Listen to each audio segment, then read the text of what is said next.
God is good. all the time. And all the time.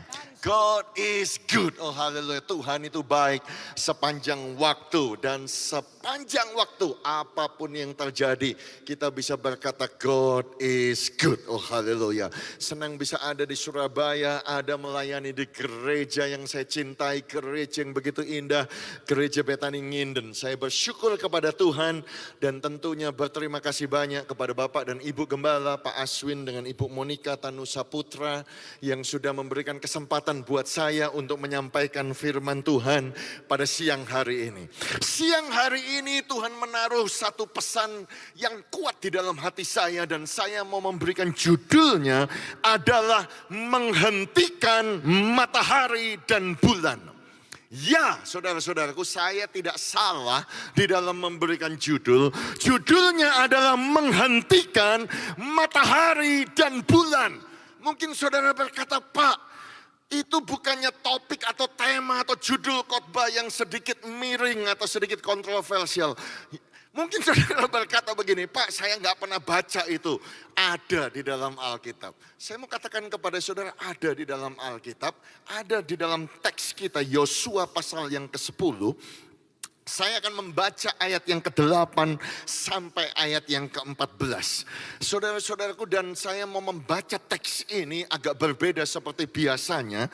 Karena saya perlu saudara konsentrasi dan menyimak dan mendengar dan partisipasi di dalam pembacaan firman Tuhan. Sehingga saudara tidak salah tangkap dari apa yang disampaikan. Karena topiknya menghentikan matahari dan bulan. Jadi saya mau kita berganti-gantian. Saya membaca ayat yang ke-8, saudara semua membaca ayat yang ke-9. Saya membaca ayat yang ke-10, semua saudara membaca ayat yang ke-11 sampai ayat yang ke-14. Hanya 7 ayat saja, saudara-saudara. Saya tahu banyak di antara saudara memakai masker. Mungkin suara saudara tidak bisa keras, tapi kalau saudara bisa, kita akan membaca Alkitab ini. Amin. Yosua pasal yang ke-10, saya akan mulai ayat yang ke-8. Berfirmanlah Tuhan kepada Yosua, janganlah takut kepada mereka, sebab aku menyerahkan mereka kepadamu. Tidak seorang pun dari mereka yang akan dapat bertahan menghadapi engkau. Lalu Yosua menyerang mereka dengan tiba-tiba setelah semalam-malaman bergerak maju dari Gilgal. Dan Tuhan mengacaukan mereka di depan orang Israel. Sehingga Joshua menimbulkan kekalahan yang besar di antara mereka dekat Gibeon. Mengejar mereka ke arah pendakian Bet Horon. Dan memukul mereka mundur sampai dekat Aseka dan Makeda. Sedang mereka melarikan diri di depan orang Israel dan baru di lereng Bet Horon. Maka Tuhan melempari mereka dengan batu-batu besar dari langit sampai ke Aseka sehingga mereka mati. Yang mati kena hujan batu itu ada lebih banyak dari yang dibunuh oleh orang Israel dengan pedang. Lalu Joshua berbicara kepada Tuhan pada hari Tuhan menyerahkan orang Amori itu kepada orang Israel. Ia berkata di hadapan orang Israel, matahari berhentilah di atas Gibeon dan engkau bulan di atas lembah Ayalon. Maka berhentilah matahari dan bulan pun tidak bergerak sampai bangsa itu membalaskan dendamnya kepada musuhnya. Bukankah hal itu telah tertulis dalam kitab orang jujur? Matahari tidak bergerak di tengah langit dan lambat-lambat terbenam kira-kira sehari penuh. Belum pernah ada hari seperti itu, baik dahulu maupun kemudian, bahwa Tuhan mendengarkan permohonan seorang manusia secara demikian. Sebab yang berperang untuk orang Israel ialah Tuhan. Semua sama-sama katakan amin.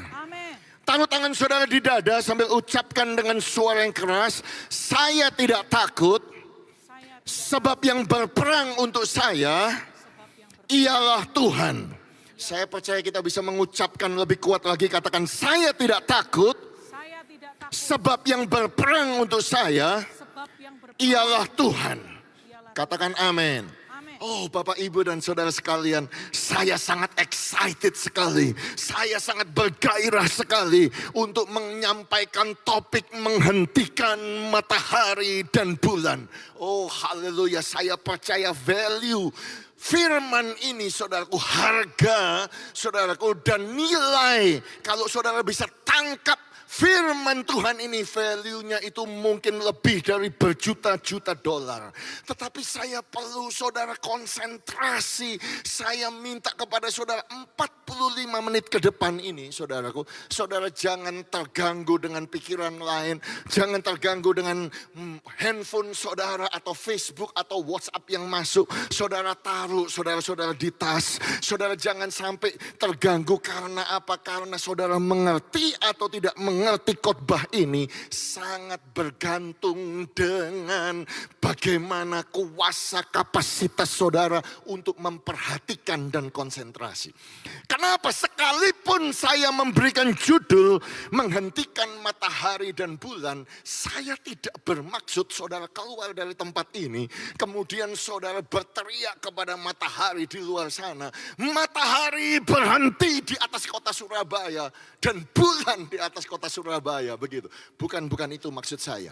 Tetapi ada makna rohani, ada pesan saudara-saudaraku yang saya percaya Tuhan taruh untuk jemaat Betani yang dingin dan pada siang hari ini. Dan bukan kebetulan saya ada di tempat ini dan saudara duduk mendengarkan ada di tempat ini.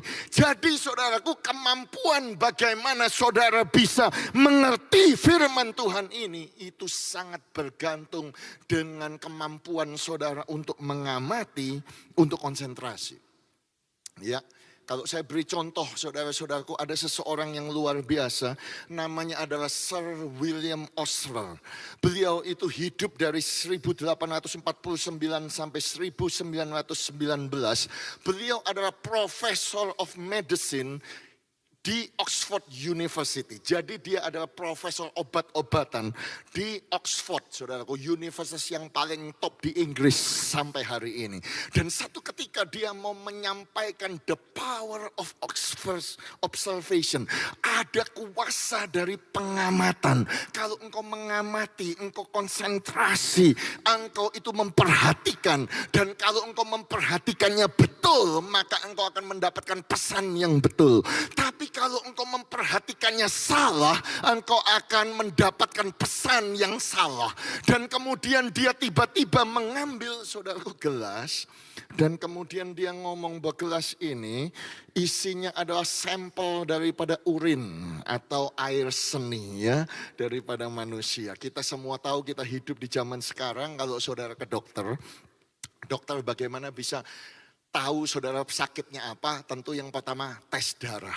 Dari darah itu dokter akan tahu hasil daripada laboratorium engkau itu sakit ini, sakit ini, sakit ini. Ya, vitaminmu kurang, kolesterolmu, ya toh, kadar gula dan lain sebagainya. Tetapi juga dari urin, saudara-saudaraku. Bisa tahu saudara itu ada penyakit apa dan kita semua tahu itu. Dan profesor inilah saudara-saudaraku yang mengajarkan kepada mahasiswa-mahasiswanya. Semua calon-calon dokter saudara-saudaraku ada di kelasnya. Dan kemudian dia bilang, aku mau mengajarkan kepada engkau bagaimana engkau bisa tahu sakit penyakit daripada pasien. Adalah dari urin ini, saudara. Saudara harus ingat ya, ini konteks saudaraku tahun 19-an. Ya, tidak seperti kita 120 sekian tahun kemudian. Jadi dia yang mengambil urin ini, dia bilang, aku mau engkau memperhatikan. Dan kalau engkau menjadi dokter, engkau harus bisa melakukan seperti apa yang aku lakukan. Engkau tidak takut dengan urin daripada manusia. Dan kemudian dia mulai mengambil saudaraku dan memasukkan jarinya, saudaraku, seperti ini, saudara. Dimasukkan dalam jarinya, saudara-saudaraku, dan kemudian dimasukkan dalam mulutnya. Nah, tentu saya tidak berani masukkan dalam mulut, jadi saya cuma lap dulu dengan sapu tangan, oke? Nah, dia memasukkan saudara-saudara jarinya ke dalam mulutnya dan mencicipinya. Dan dia bilang kepada murid-muridnya, engkau harus bisa mencicipi urin daripada kelas itu sudah mulai terjadi. Saudaraku, orang mulai kaget, saudaraku, murid. Dan kemudian saudaraku, profesor itu mulai sekarang tolong disebarkan ini kepada semua peserta di kelas ini, saudaraku. Dan kau harus melakukannya. Murid-murid mulai takut.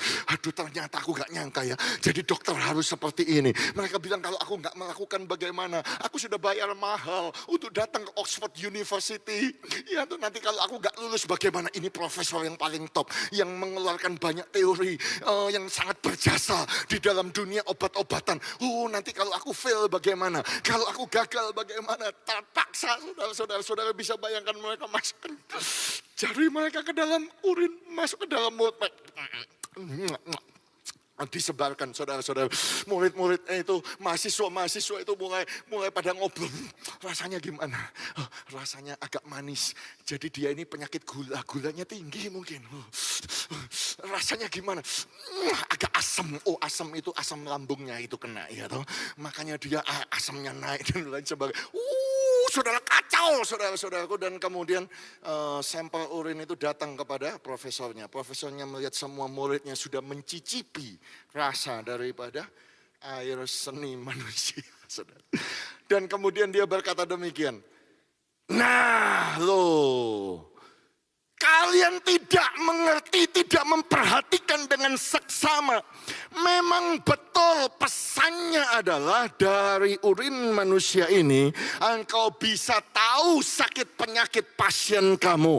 Tetapi engkau tidak memperhatikan dengan jelas. Karena ketika aku memasukkan jariku, aku pakai jari telunjuk aku masukkan. Tetapi yang aku cicipi masuk ke mulut hanya jari yang tengah.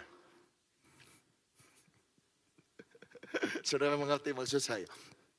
Jadi kalau engkau salah mengamati, salah konsentrasi, engkau akan mendapatkan pesan yang berbeda. Itu sebabnya saya berkata hari ini saudara-saudaraku, siapkan waktu saudara, siapkan hati saudara, saudara konsentrasi supaya saudara tidak salah tangkap pesan menghentikan matahari dan bulan ini saudara-saudaraku. Kembali kepada teks kita. Kalau kita melihat itu terjadi di Joshua pasal yang ke-10, saudara harus melihat backgroundnya terjadi di Joshua pasal yang ke-9. Saudaraku, Joshua pasal yang ke-9 itu cerita bagaimana Joshua sudah berhasil mengalahkan Jericho. Joshua bisa mengalahkan kota kecil yang namanya Ai, saudaraku. Setelah Joshua mengalahkan Jericho dengan mengalahkan Ai, bangsa yang tinggal di Gibeon, suku Hewi takut, saudara-saudaraku. Bagaimana ini? Kita mendengar ada Tuhan yang luar biasa. Dan Tuhan ini Tuhannya Israel. Dia memimpin bangsa Israel keluar dari Mesir. Gak tanggung-tanggung. Mesir yang penguasa dunia. Yang paling kaya. Yang paling hebat. Pusat kebudayaan. Pusat keuangan dunia. Pusat militer dunia. Habis kena 10 tulah. Habis saudaraku, rontok saudara-saudaraku. Dan kemudian pemimpinnya namanya Musa memimpin Tuhannya itu bisa membelah lautan. Laut Teberau dibelah. Mereka tinggal di padang gurun 40 tahun. Kekeringan tapi hidup. Karena Tuhan mereka bisa mengeluarkan air dari batu. Dan luar biasa sekarang pemimpinnya namanya Joshua juga begitu. Dia memimpin 2,5 juta bangsa Yahudi nyebrang sungai Jordan. Itu Tuhannya itu kok hebat begitu ya. Tuhan yang punya tiang awan, tiang api. Tuhan yang bisa mengeluarkan air dari batu. Tuhan yang bisa membelah laut. Tuhan yang bisa membelah sungai. Ini sekarang Tuhan itu bahkan merobohkan tembok double daripada Jericho. Rasanya nggak mungkin. Mereka takut, saudara. Wah, habis ini giliran kita nih. Sudah sampai di tengah-tengah kita, giliran kita. Akhirnya mereka putar, saudaraku. Alkitab berkata mereka bertindak dengan memakai akal. Mereka mulai pergi ngambil bekal, saudara. Mengambil karung yang buruk-buruk. Kemudian dimuatkan di atas keledai. Jadi saudaraku, mereka mulai ngambil kirbat anggur yang buruk-buruk. Jadi kirbat anggur yang baru itu dirobek sengaja. Kemudian dijahit kembali, saudaraku. Mengambil kasut yang buruk-buruk. Kasut itu sepatu, sandal yang sudah welek-elek begitu. Dan kemudian ditambal pada kaki mereka. Pakai pakaian yang compang-camping buruk dikenakan pakai mereka. Bawa roti, saudaraku, yang telah menjadi kering, yang tinggal remah-remah belaka. Jadi kayak gembel, saudaraku. Kayak orang gelandangan. Mereka datang, saudaraku, pura-pura, saudaraku, dari negara yang jauh. Datang kepada Joshua, kepada bangsa Israel. Tolong kami. Ikatlah persahabatan dengan kami. Kami mau tinggal bersama dengan kamu. Joshua, kamu dari mana?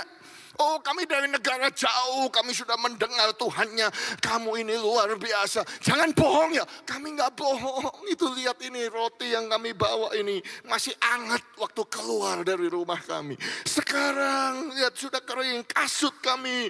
Lihat ini baju kami masih baru. Sekarang sudah robek, sudah buruk-buruk karena perjalanan yang jauh. Dan kalau saudara perhatikan di ayat yang ke-14, bangsa Israel mengambil bekal orang-orang itu. Tetapi mereka tidak meminta keputusan Tuhan. Mereka nggak berdoa, saudara-saudara. Saya juga bingung baca ayat itu. Joshua ini gimana sih? Pada waktu engkau berjuang untuk membelah sungai Jordan, engkau cari Tuhan, Tuhan kasih tuntunan. Gini ya caranya ya, engkau bawa suku Lewi, engkau siapkan tujuh imam, engkau bawa 7 tanduk domba sangkakala, engkau harus begini. Nanti Jericho itu begini caranya, engkau muter 1 hari. Tuhan kasih perintah, Tuhan kasih pertolongan, Tuhan kasih petunjuk, kasih nasihat. Yang kali ini karena keadaan semua baik, dan seringkali kita juga begitu, karena keadaan kita sudah baik, kita tidak lagi berdoa. Kita tidak lagi tidak lagi minta keputusan Tuhan, ambil keputusan sendiri. Jadi Joshua mengambil keputusan sendiri. Sehingga Joshua mengikat persahabatan dengan mereka. Mengikat perjanjian dengan mereka. Bahwa Joshua dan Israel akan membiarkan mereka hidup. Bahkan pemimpin-pemimpin itu bersumpah kepada mereka. Atau saudara bisa bayangkan, ngikat perjanjian persahabatan. Baru 3 hari kemudian Alkitab berkata, mereka itu lihat, wah ternyata dibohongi. Ternyata orang Gibeon itu tinggal dekat mereka, diam di tengah-tengah mereka. Wah dibohongi saudara-saudaraku. Jadi mereka mau mengusir, mereka mau menghalau, gak bisa sekarang. Karena apa? Karena mereka sudah menjadi sahabat, menjadi saudara. Mereka mengikat perjanjian, melakukan kesalahan yang besar. Kesalahan yang besar itu apa? Mereka tidak meminta keputusan Tuhan. Dan gara-gara itu, didengarlah berita, saudaraku. 5 raja, Adoni-Sedek raja Yerusalem, saudara bisa baca sendiri. Hoham raja Hebron, Piream raja Yarmut, Yafia raja Lakis, Debir raja Eglon. Mereka ngomong, wah kurang ajar ini orang Gibeon, orang Hewi ini. Mengikat perjanjian dengan Israel, ayo kita serbu Gibeon. Jadi mereka itu mau menyerbunya Gibeon. Dan kemudian orang Gibeon sekarang datang kepada Israel sama Joshua, minta tolong dong. Jangan menarik tanganmu daripada hamba-hambamu ini. Datanglah dengan segera kepada kami. Lepaskanlah kami dan bantulah kami. Oh, sebab semua raja orang Amori yang diam di pegunungan telah bergabung melawan kami. Loh, jadi Joshua terpaksa, saudaraku, membela orang asing yang dia baru kenal. Dia terpaksa harus siap-siap mengorbankan nyawa tentaranya, melindungi orang yang dia tidak kenal, yang baru kenal, saudara-saudaraku.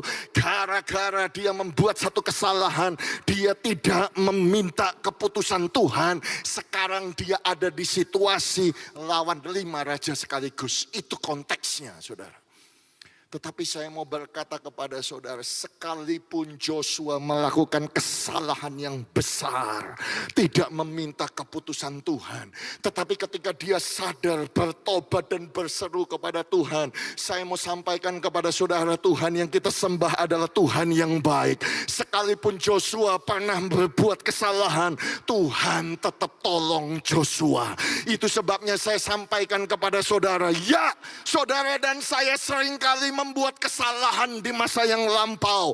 Seringkali kita tidak berdoa, keadaan kita sudah nyaman, kita tidak meminta keputusan Tuhan, sehingga sekarang kita ada di dalam situasi yang sukar, yang sulit. Bukan gara-gara salahnya orang, gara-gara salahnya kita sendiri. Tetapi ada berita yang baik hari ini. Tuhan yang kita sembah, Tuhan yang baik. Dia akan tetap menolong saudara. Dia bisa merubah kesalahan saudara menjadi mujizat. Yang percaya katakan amin. Kalau saudara mau percaya, mau tepuk tangan yang meriah bagi Tuhan kita. Oh haleluya. Karena Tuhan kita itu bisa merubah kesalahan menjadi mujizat. Itu poin yang saya mau tekankan pertama kepada saudara. Bahwa Tuhan kita itu bisa memakai kesalahanmu menjadi mujizat yang paling besar. Dan saya berbicara hari ini kepada saudara. Dan saya tahu banyak di antara kita sudah sering membuat kesalahan. Pak, tolong Pak, bagaimana Pak? Ekonomi saya ini susah sekarang. Kenapa? Karena saya dulu membuat perjanjian dengan kasino. Saya membuat perjanjian dengan kredit card. Tanpa tanya Tuhan. Pak, tolong Pak untuk bisnis saya. Kenapa? Karena saya sudah tanpa minta Tuhan, saya membuat perjanjian dengan bank. Saya sudah jaminkan semuanya. Pak, ampuni saya Pak, tolong bagaimana keluarga saya bisa dipulihkan. Hampir cerai Pak, karena tanpa saya, dulu saya membuat kesalahan, membuat perjanjian dengan wewe gombel, membuat perjanjian dengan orang lain, tanpa tanya Tuhan. Pak, saya buat kesalahan yang keliru Pak. Saya tidak melibatkan Tuhan ketika saya mencari jodoh. Pak, saya tidak tanya Tuhan, waktu itu saya sudah tanya Tuhan, ada lampu merah di depan saya, tidak boleh melanggar. Tapi tetap saya terabas Pak, saya melakukan kesalahan. Sehingga saya sukar sekarang gara-gara saya membuat kesalahan. Saya mau sampaikan kepada saudara pada siang hari ini, bahwa Tuhan yang kita sembah, saudara harus percaya Dia adalah Tuhan yang bisa merubah kesalahan yang saudara buat menjadi mujizat yang terbesar atau tanda ajaib yang terbesar di dalam hidupmu. Yang percaya katakan amin. Haleluya. Tetapi ya, kalau saudara mau tepuk tangan bagi Tuhan kita. Jangan ragu-ragu, oh haleluya. Tetapi saya mau saudara konsentrasi. Saya tidak mengajarkan saudara untuk berarti kita bisa buat kesalahan dengan sengaja dan kemudian keluar dari tempat ini percaya bahwa kesalahan itu Tuhan bisa rubah jadi tanda ajaib. Nah. Ya, karena kalau begitu saudara masukkan jari yang keliru di dalam mulut saudara. Tetapi yang saya mau sampaikan kepada saudara adalah ini. Seringkali saudara dan saya pun begitu saudara-saudaraku. Sama seperti Joshua, gara-gara tidak berdoa, gara-gara tidak meminta pertolongan Tuhan, kita mengambil langkah yang keliru. Dan gara-gara kita mengambil langkah yang keliru, sekarang kita terpaksa seperti Joshua melawan 5 bangsa sekaligus. Susah saudara-saudara, terpaksa perang. Tetapi Tuhan itu begitu baik. Tuhan itu cinta Joshua dengan Israel.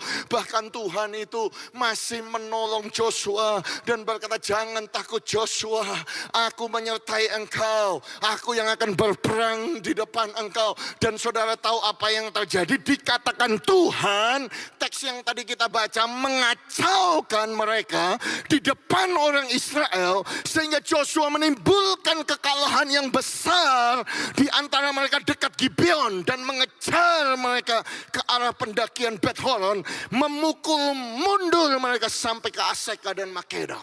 Wow! Tuhan yang berperang, Tuhan mengacaukan mereka di depan bangsa Israel. Tuh Pak, Pak? Maksudnya apa Pak mengacaukan itu? Saudara-saudaraku, kata mengacaukan itu muncul beberapa kali di dalam Alkitab. Di mana Tuhan mengacaukan musuh seperti zamannya Nabi Samuel. Kalau saudara ingat ketika dia mengambil mesbah Tuhan, mengguntul, mengacaukan musuh. Seperti Panglima Sisera dikacaukan dan lain sebagainya. Tetapi yang paling jelas saudara-saudaraku, itu terjadi pada saat bangsa Israel itu, saudaraku, melewati Laut Teberau. Ya, kalau saudara melihat misalnya di Keluaran pasal 14 ayat yang ke-23, di situ jelas saudaraku, Firaun itu dengan 600 kereta kudanya mengejar, ya, atau sudah sampai ke tengah-tengah laut. Dan pada waktu jaga pagi Tuhan itu ada dalam tiang awan dan tiang api, memandang kepada tentara orang Mesir, dikatakan dikacaukannya tentara orang Mesir itu. Maksudnya apa Pak dikacaukan? Nah, di teks itu dijelaskan di ayat yang ke-25. Dia membuat roda keretanya berjalan miring, maju dengan berat. Sehingga orang Mesir berkata, mari kita lari meninggalkan Israel. Sebab Tuhanlah yang berperang untuk mereka melawan Mesir. Saudara-saudaraku, kalau Tuhan mengacaukan, itu artinya seperti itu. Tiba-tiba saudaraku, musuh daripada Joshua itu keretanya gak bisa muter, saudara-saudaraku. Bingung saudara-saudara. Kudanya tiba-tiba berhenti saudaraku. Kemudian saudara chariotnya mau maju gak bisa. Kemudian saudara kudanya tabrak-tabrakan satu dengan yang lain. Mereka mau mengeluarkan pedang gak bisa keluar pedangnya saudara-saudara. Oh, terjadi kekacauan sehingga Joshua datang tinggal membunuh, mengejar mereka, mengacaukan mereka, mengejar mereka sampai mereka mundur jauh. Wow, sesuatu mujizat yang luar biasa yang Tuhan masih buat untuk anaknya, sekalipun anaknya melakukan kesalahan di satu chapter sebelumnya. Jadi setelah musuh-musuh itu sudah lari, banyak yang mati, saudara-saudara. Ternyata Tuhan tidak berhenti sampai di situ.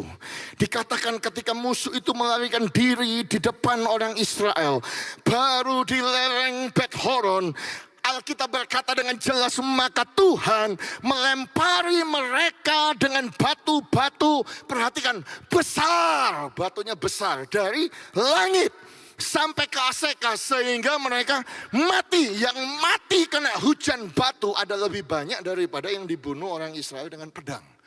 Wow, jadi hujan batu, saudara-saudara. Saya seumur hidup belum pernah lihat hujan batu. Saya baru lihat hujan hail, itu hujan batu es. Kalau di Australia sering, saudara. Beberapa tahun yang lalu ada hail yang besar, saudaraku, di daerah kami. Saudara-saudaraku, seperti bola pingpong besarnya, saudara. Dan kemudian semua mobil yang diparkir di luar, saudaraku, wah, semuanya bundar-bundar, saudara. Ada bekas-bekas bundar-bundar gitu, satu mobil, saudara-saudara. Sampai dijual murah dan lain sebagainya, ya karena itu, saudara-saudara, karena hailstorm, semua orang tahu, ya, hujan es. Oh gitu ya Pak, iya. Tapi besar Pak, apa seperti bola pingpong? Oh lebih besar. Paling sedikit beratnya 45 kilo, 36. 45 kilo Pak, iya Bapak enak asal ngomong. Enggak, saya enggak asal ngomong saudara. Itu adalah tafsiran karena di buku yang terakhir di dalam Alkitab di Wahyu 16. Dikatakan dan hujan es besar seberat 100 pon jatuh dari langit menimpa manusia. Nah kita kan tinggal di Indonesia, kita enggak pakai hitungan pound. Pound itu berarti 45,36. 45 kilo. Saya tanya sama saudara, kalau orang kena 45 kilo mati nggak? Wow. Duh, tapi Pak, teks itu kan bicara tentang hujan es. Oke, kalau saudara masih bilang begitu, saya masih bisa membuktikan kepada saudara ada hujan batu. Ditulis di kitab yang paling tua, ya. Kejadian bukan kitab yang paling tua, tapi kitab yang paling tua adalah Ayub. Kalau saudara lihat Ayub pasal 38, saudaraku, ya dikatakan, apakah engkau telah masuk sampai ke perbendaharaan salju? Atau lihat perbendaharaan hujan batu yang kusimpan untuk masa kesesakan, untuk waktu pertempuran dan peperangan. Oh, semua orang tahu, saudara, ahli teologi berkata itu nanti akan terjadi hujan batu di zaman tribulation. Kalau saudara ikut Psalm Second Coming, mungkin itu akan dibahas, saudara-saudara. Tetapi juga semua orang ahli teologi berkata bahwa ayat itu digenapi di zaman apa? Di zamannya Joshua. Jadi ada yang namanya hujan batu. Dan menurut orang-orang yang berkomentar ahli teologi itu, kira-kira kalau menurut Ayub 38 ini beratnya 2 ton.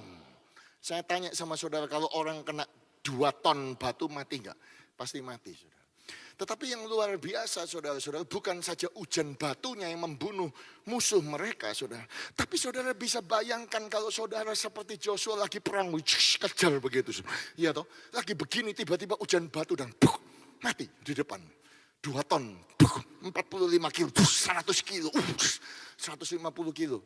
Tapi tentara saudara yang di tengah-tengah perang tidak ada yang terluka. Tidak ada satupun yang mati. Artinya ketika Tuhan, saudara-saudaraku, membuka tingkap langit dan kemudian ada hujan batu turun, itu tepat sasaran. Saudara, tidak pernah meleset. Satu pun tidak ada yang meleset. Wow. Kalau saudara percaya kita melayani Tuhan yang besar. Kita punya Tuhan yang ajaib. Saudara nggak percaya, nggak dengar. Oke, sekali lagi saya ulangi. Gereja Betani Indonesia Nginden, saudara menyembah Tuhan, melayani Tuhan yang ajaib dan besar. Dia bisa buka tingkap langit dan memberikan hujan batu. Kalau dia bisa lakukan apa yang terjadi di situ, artinya dia Tuhan yang hebat, yang dahsyat. Dan kalau dia Tuhan yang hebat dan dahsyat, dia bisa sembuhkan penyakit saudara. Dia bisa membuka jalan bagi hidup saudara. Di saat tiada jalan, dia bisa membuat hutang saudara lunas dalam nama Yesus. Dia bisa membuat keluargamu dipulihkan. Dia bisa mengangkat engkau tinggi. Engkau bukan lagi di bawah tetapi di atas. Engkau akan menjadi kepala dan bukan ekor. Yang percaya katakan amin. Yang percaya bersorak-sorai untuk Tuhan yang hebat dan dahsyat. Oh haleluya. Aku punya Tuhan yang hebat dan dahsyat. Dan hebat yang dahsyat itu dia buat mujizat yang paling extraordinary. Saudara-saudaraku, justru sekalipun Joshua melakukan kesalahan. Haleluya. Taruh tangan saudara di dada sambil berkata, aku punya Tuhan yang besar. Taruh tangan saudara di dada sambil berkata, aku percaya Tuhan bisa pakai kesalahanku menjadi mujizat. Katakan amin. Ayo sekarang semua tepuk tangan sekali lagi yang lebih meriah bagi Tuhan kita. Oh haleluya. Menghentikan matahari dan bulan. Tuhan bisa pakai kesalahan menjadi mujizat. Yang kedua yang saya mau tanamkan kepada saudara adalah Tuhan kita. Tuhan yang menghentikan matahari dan bulan itu adalah Tuhan yang bisa memberikan waktu yang cukup untuk mencapai kemenangan. Sekali lagi saya ulangi. Dia adalah Tuhan yang sanggup memberikan waktu yang cukup untuk saudara dan saya mencapai kemenangan. Kenapa saudara-saudaraku? Karena ketika Joshua lihat, saudara bisa bayangkan ya kalau saudara jadi Joshua dengan tentara Israel. Engkau cuma punya orang-orang muda karena semuanya lahir di padang gurun. Tidak pernah perang karena engkau masuk ke dalam Jericho itu Tuhan bikin mujizat temboknya roboh. Kemudian saudara berbuat dosa sebagian sehingga engkau gak bisa kalahkan kota yang kecil namanya Ai. Sampai engkau bertaubat akhirnya Ai bisa engkau kalahkan. Artinya bangsa Israel tidak punya senjata tiba-tiba dikepung sama 5 bangsa, semua raja orang Amori menyerbu. Saudara perang, saudara lihat Tuhan mengacaukan mereka. Keretanya nggak jalan, misalnya rodanya dan saudara datang tinggal mati begini, saudara-saudara. Dan kemudian ketika engkau perang ngejar mereka, Tuhan membunuh lebih banyak lagi daripada yang pedang. Caranya bagaimana? Caranya dengan hujan batu, luar biasa, saudara-saudara. Sehingga mereka tambah lari lagi, saudara-saudara. Dan ketika lari itu, saudaraku, matahari mulai terbenam. Mau terbenam. Zaman dulu saudara-saudaraku tidak ada lampu kayak kita ini. Kalau matahari terbenam gelap. Kalau sudah gelap saudara-saudaraku mereka nggak punya radar. Zaman sekarang orang perang di malam hari. Rusia dengan Ukraine masih bisa, saudara-saudara. Karena mereka punya radar. Zaman dahulu kalau matahari sudah terbenam, gelap ya berhenti perang. Jadi pikirnya Joshua itu, aduh sayang ya, mumpung sudah menang, kenapa kok enggak menang sekaligus? Ini mumpung sudah menang, kalau bisa kalahkan secara total. Tapi waktu tidak mengizinkan. Waktunya sudah habis. Jadi sebetulnya yang diminta Joshua adalah waktunya diperpanjang supaya dia dapat waktu lebih panjang sampai dapat kemenangan secara total.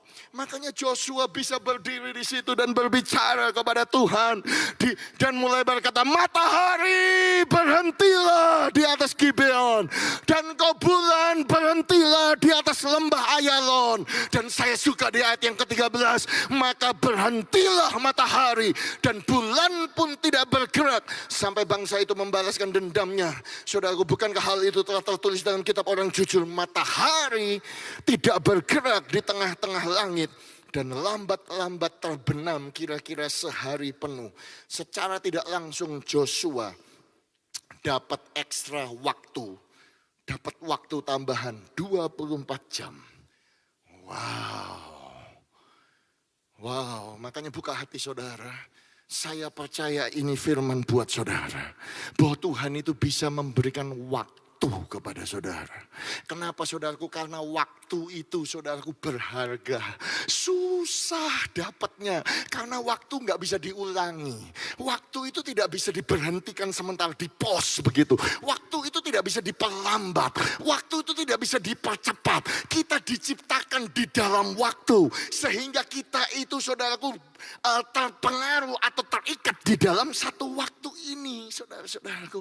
Ya, makanya Daud berkata, saudaraku, dalam kitab Mazmur, usia manusia itu cepat, waktu itu melayang lenyap seperti uap. Kita semua tahu Paulus menuliskan pesan kepada gerejanya di Efesus, pergunakanlah waktu-waktu ini, redeem the time. Waktu itu pergunakan karena hari-hari ini jahat. Karena apa? Karena waktu itu tidak bisa saudara ulang, tidak bisa saudara pause. Makanya orang bilang waktu is money, time is money.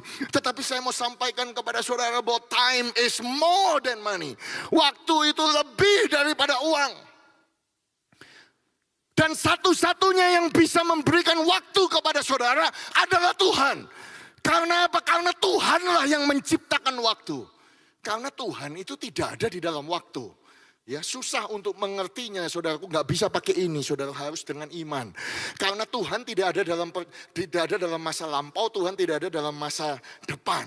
Ya, bahasa teologinya di dalam Tuhan cuma ada kekinian. Itu sebabnya dia bilang I am Alpha, I am Omega. I am the beginning, I am the end. Akulah Alpha, Omega, yang awal dan yang akhir. I was, who is to come. Yang sudah ada, tapi yang ada, tetapi juga yang akan datang dan yang maha kuasa. Bagaimana saudara bisa mengerti akan hal itu? Karena hanya Tuhan, saudaraku, yang tidak ada di dalam waktu. Karena cuma saudara dan saya yang ada di dalam waktu. Dia di luar daripada waktu. Karena dia yang awal, dia yang akhir, dia tahu semua. Yang lampau, dia tahu semua yang awal, saudara-saudara.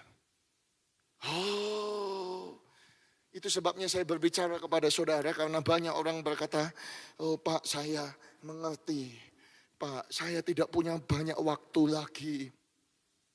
Orang bilang, gak mungkin kamu punya waktu. Untuk kamu masuk pekerjaan dari pegawai sampai jadi direktur itu butuh 40 tahun. Butuh 30 tahun. Umurmu sudah berapa? Gak akan keburu engkau mencapai cita-citamu. Oh, dokter berkata kalau engkau kena kanker, engkau harus mengalami namanya cycle, kemoterapi. Satu cycle 6 kali injeksi dan lain sebagainya. Butuh 8 cycle sekian tahun. Setelah itu engkau butuh sekian tahun untuk namanya restoration. Oh, engkau punya hutang. Oh, engkau hutang dengan bank cicilan. Kalau di Indonesia katanya KPR. Butuh yang namanya 30 tahun. Umurmu sudah berapa sekarang? Mau KPR 30 tahun? Gak mungkin. Ya toh. Oh, engkau umurmu sudah sekian. Begitu umurmu sekian, engkau kena yang namanya penyakit ini. Dokter sudah ngomong, engkau cuma tinggal 6 bulan. Waktumu tinggal 1 tahun. Waktumu tinggal sekian lama lagi. Tetapi hari ini saya mau berbicara kepada saudara. Memang manusia berkata engkau tidak punya waktu lagi. Tetapi hari ini biarlah jemaat Betani yang ada di Nginden ini, saudara dan saya percaya bahwa Dia adalah Tuhan atas waktu. Dan ketika engkau minta waktu itu sampai terjadi mujizat, Tuhan pasti akan memberikan waktu itu buat saudara dan buat saya. Yang percaya katakan amin. Ayo saudaraku, kalau saudara mau tepuk tangan yang meriah. Percaya bahwa Tuhan bisa berikan waktu itu. Oh haleluya. Artinya tidak pernah ada kata terlambat di dalam Tuhan. God never late.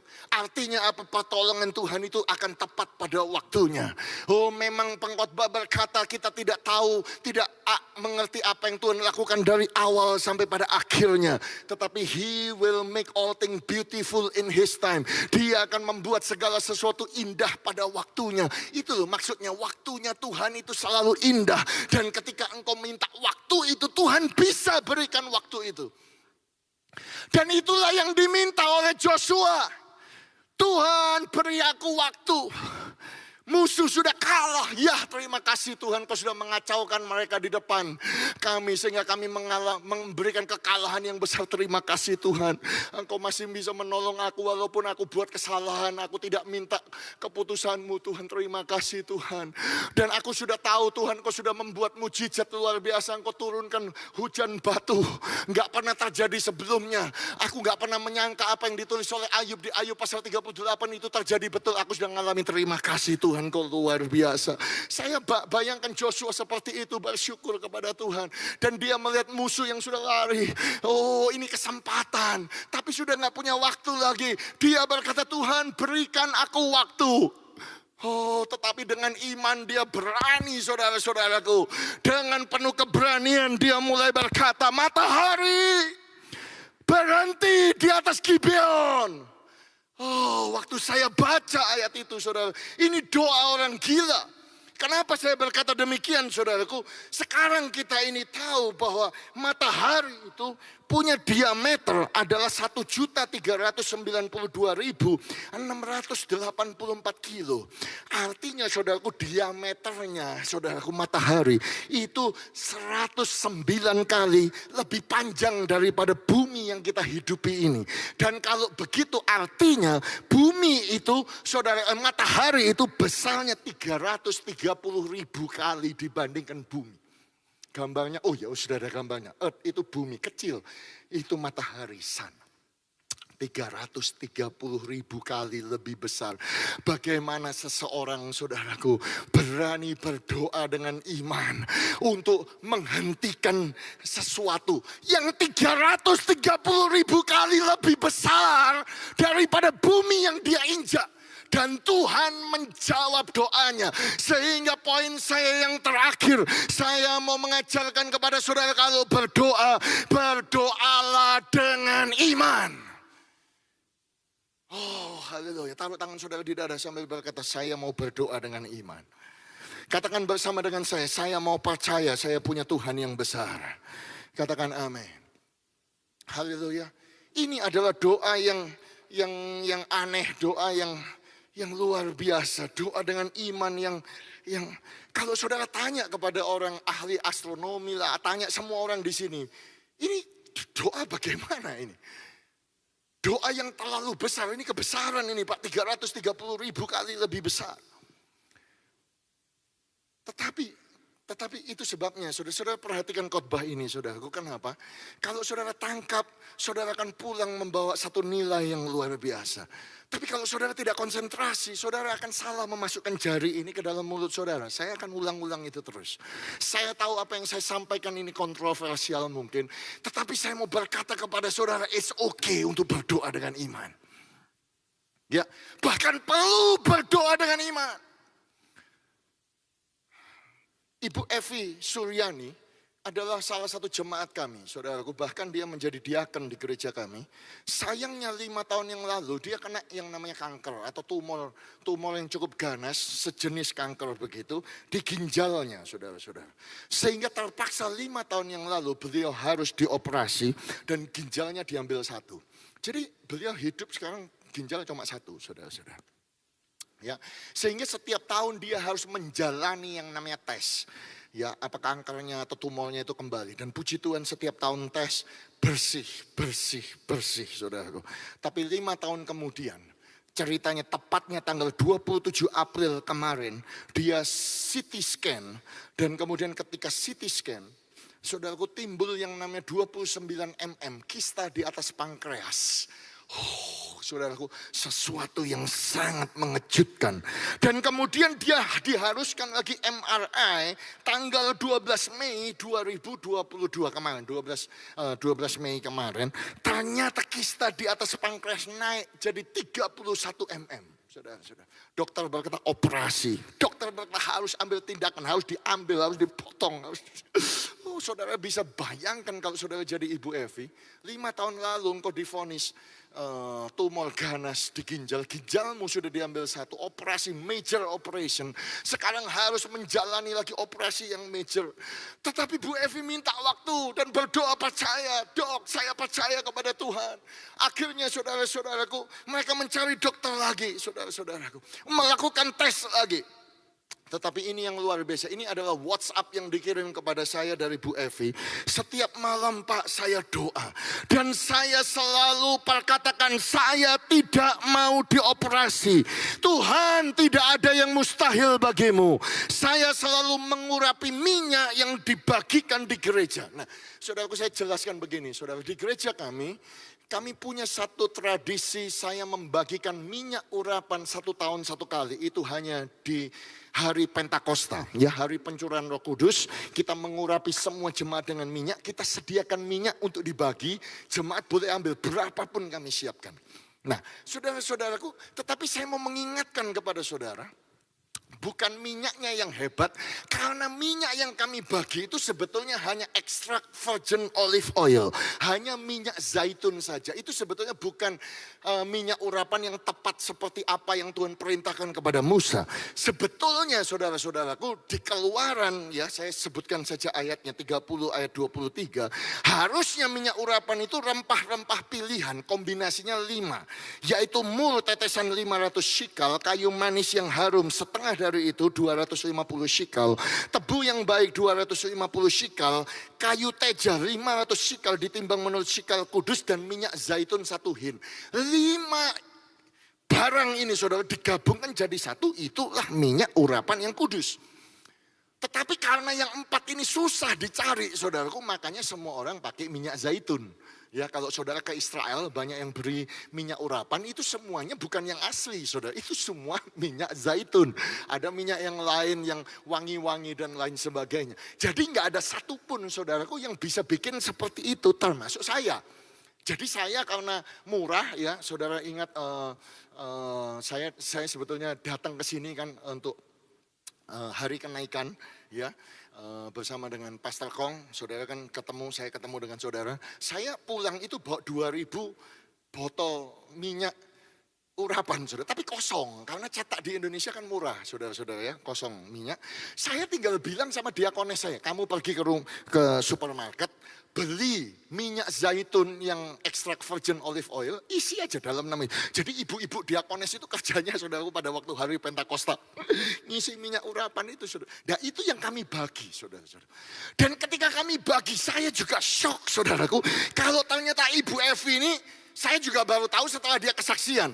Jadi Bu Evi itu mengambilnya dan dia anggap itu seperti balsam begitu, padahal bukan balsam. Dia anggap itu seperti minyak kayu putih, padahal bukan minyak kayu putih, itu cuma minyak olive oil saudaraku. Dia urapi setiap malam, dalam nama Yesus aku tidak dioperasi, dalam nama Yesus kista hilang, dalam nama Yesus kistaku lenyap, dalam nama Yesus tidak ada yang mustahil. Tuhan aku tidak akan operasi, Tuhan beri aku waktu, dalam nama Yesus. Tiap hari saudara-saudaraku usap-usap saudaraku, bukan minyak kayu putih, bukan balsam, minyak urapan. Nggak ada orang ngajarin tiap malam ngurapi pakai minyak urapan. Saya juga kaget, saudara. Rasanya aku nggak pernah khotbah begitu, saudara-saudaraku. Iya toh, saudara-saudara, sebagai gembala yang senior di gereja, saya nggak pernah loh ngajar. Saya cuma ngomong ngolesi aja. Saya nggak pernah menyangka kalau itu akan dipakai jadi buat begitu, saudara. Saudara tanya sama dokter, itu orang gila dan lain sebagainya. Tetapi saya mau katakan kepada saudara bahwa Ibu Evi akhirnya ketemu dengan dokter yang lain, sehingga 12 Juli kemarin dia melakukan tes lain yang namanya endoskopi, dan kemudian tanggal 16 Agustus kemarin Bu Evi mendapatkan hasil daripada endoskopi, kista di pankreas clear, hilang dalam nama Yesus, dia sehat. Ayo tepuk tangan yang meriah bagi Tuhan kita. Ini fresh, saudaraku, ini kenyataan bahwa Tuhan itu sanggup melakukan mujizat. Tuhan sanggup menjawab doa. Oh, haleluya. Dan kalau saudara tanya kepada, oh berarti Pak boleh Pak ngurapi gini, ya terserah saudara, saya nggak tahu apa yang saudara doakan. Pak doanya caranya bagaimana, kalau saya doanya salah bagaimana? Saudaraku, nggak ada doa yang salah, nggak ada. Kalaupun doa saudara salah, Tuhan tetap dengar.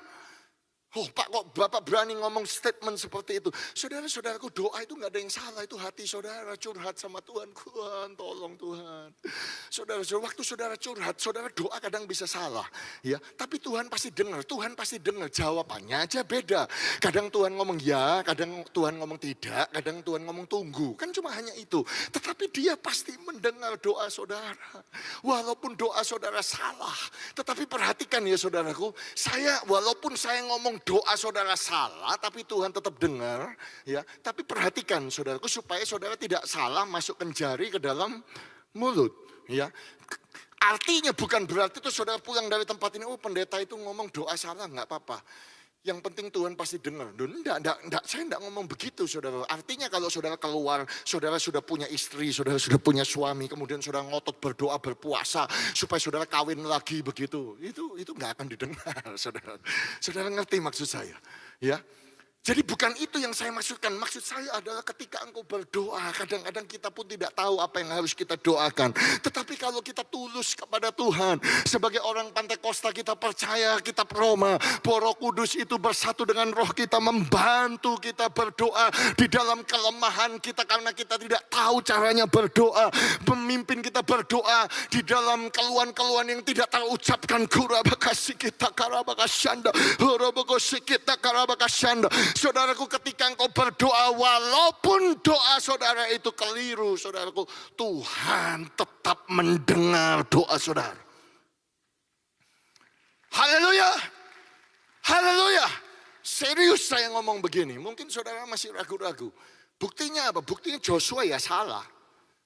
Jelas salah, saudara-saudaraku. Karena waktu saya baca ayat ini, Joshua berkata matahari berhenti di atas Gibeon. Salah toh doanya kayak gitu. Karena apa ya? Karena dia gak sekolah, saudara-saudaraku. Saya lebih pintar sama Joshua. Saudara juga lebih pintar, saudara-saudaraku. Karena apa? Karena bagi Joshua yang tiap hari bangun, pagi lihat matahari terbit dari sebelah timur, kemudian tenggelam di sebelah barat, kemudian terbit lagi. Jadi dia pikir yang goyang itu, yang bergerak itu matahari. Ya apa ya? Saudara sama saya sekolah kita diajarin apa, saudara? Teknologi kita lebih canggih, saudaraku. Sekarang ada NASA. Kita sekarang tahu solar system. Saudara lihat fotonya ini. Yang tidak bergerak itu matahari. Bumi ini loh yang bergerak ngelilingi matahari. Sama planet-planet yang lain. Ya apa ya, saudara-saudara? Jadi keliru doanya. Harusnya kalau doanya benar, Joshua akan berkata bumi berhenti bergerak mengelilingi matahari. Harusnya kan gitu saudaraku doanya. Tapi Tuhan gak ngomong begitu. Tuhan gak ngomong Joshua kamu kok bodoh bener. Ya toh, kamu tuh salah minta sebetulnya. Harusnya yang bergerak itu bumi, yang kamu berhentikan itu bumi bukan matahari. Keliru, memang matahari itu gak bergerak, yang bergerak itu bumi. Gara-gara kamu salah berdoa, aku tidak menjawab doamu. Tuhan kita tidak demikian saudara-saudara. Tuhan kita itu amat sangat baik, cinta sama saudara. Saudara itu anak-anaknya, doa saudara keliru pun Tuhan akan mendengar dan menjawab doa saudara. Yang percaya katakan amin. Oh haleluya. Dan kalau saya bisa tutup dengan ilustrasi ini, Saudara-saudaraku, saya akan cerita seperti ini supaya saudara lebih mantap lagi.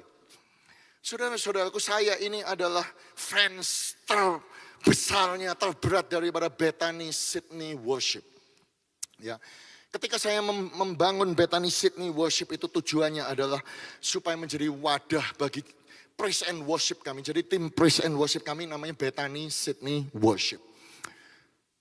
Jadi tujuannya adalah lagu-lagu original, lagu-lagu yang diciptakan sendiri, dipublikasi, ya, dan tentu ada biaya, saudara-saudaraku, dan banyak orang sudah mulai menawarkan, Pak, tak kasih artis saja Pak, supaya terkenal, apalagi pasar Bapak orang Indonesia, masuk Indonesia Pak, supaya dinyanyikan di gereja-gereja Indonesia. Saya bilang, no. Saya nggak mau, justru kita membangun ini supaya dinyanyikan oleh anak-anak kami, supaya anak-anak kami belajar memuji Tuhan. Sehingga saudaraku, saya adalah fans beratnya Bethany Sydney Worship. Setiap hari kami biasa putar lagu saudaraku di rumah. Rumah kami kalau sudah pergi, istri saya selalu pasang lagu pujian. Yang dipasang dari Spotify, Apple Music, saudara kami ini, langganan kami ada Spotify. Itu lagu-lagunya Bethany Sydney Worship. Ada puluhan, 35 lagu lebih sudah kami publish saudaraku. Jadi saya sudah terbiasa mendengarkan Helena, Sandra, Yuyun, saudaraku, Ryan, Firmanto, saudara. Siapa itu Pak? Itu semua penyanyi-penyanyi kami, anak-anak kami, saudara. Saya fans berat mereka.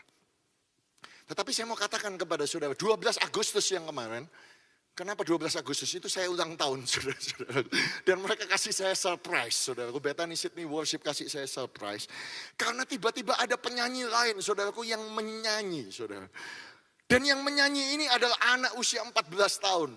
Yaitu anak saya sendiri, saudara. Dan ini merubah saya, saudara. Dan saya mau saudara dengar, ini cuplikannya hanya 35 detik saja. Kita akan dengarkan bersama-sama. Saudara sekalian, ada sesuatu yang berubah di dalam diri saya dengan istri saya, saudara-saudaraku. Sejak lagu itu dipublish, setiap hari bapaknya sama ibunya dengarkan lagu anaknya sendiri menyanyi memuji Tuhan. Dan saya mau katakan kepada saudara, anak saya pada waktu ngerekam itu dia cuma punya 2 hari untuk belajar, saudara. Dalam keadaan pilek-pilek karena kami datang dari Snowy Mountain, ya, tempat gunung es itu, saudara-saudara. Jadi dia masih agak gerampi-gerampi, saudaraku. Dan saya tahu, saudara, lagunya atau kualitas suaranya tidak bisa dibandingkan artis profesional. Kalau dibandingkan Audi yang menyanyi mungkin jauh, saudara-saudaraku. Tapi karena dia anak saya sendiri yang menyanyi, saudaraku, saya dengarkan setiap hari. Doa saudara sama doa saya kalau dibandingkan pendeta besar, orang kudus, nggak bagus. Saudara. Doa saudara sama doa saya seringkali juga salah. Tetapi kalau kita berdoa, kita curhat dengan segenap hati kepada Tuhan, saya mau katakan Tuhan itu akan dengar doa saudara. Amin. Amin. Mungkin ada di antara saudara berkata, Pak, saya nggak bisa mengerti ilustrasi itu. Karena saya tidak punya ayah yang seperti Bapak. Saya tidak punya ibu yang seperti mungkin istri Bapak yang bangga gitu kalau anaknya melayani, datang berdoa, minta. Saya nggak bisa Pak. Saya kalau datang ke ayah saya, langsung dia marah, ke ibu saya langsung dia marah. Ya itu bapak saudara di dunia, maklumlah saudara-saudaraku. Tetapi saya mau katakan kepada saudara, Joshua itu salah berdoa. Tapi karena Joshua itu anaknya Tuhan, bangsa pilihan, tetap Tuhan mengabulkan dan memberikan dia ekstra waktu 24 jam. Itu tidak pernah terjadi, tapi toh Tuhan buat. Sama seperti saudara dan saya, kita juga bisa salah berdoa. Tapi biarlah hari ini kita menghadap kepada Tuhan dan berdoa dengan iman. Percaya maka Tuhan itu Bapa, Dia pasti akan menjawab doa saudara. Yang percaya kita bangkit berdiri bersama-sama. Ayo.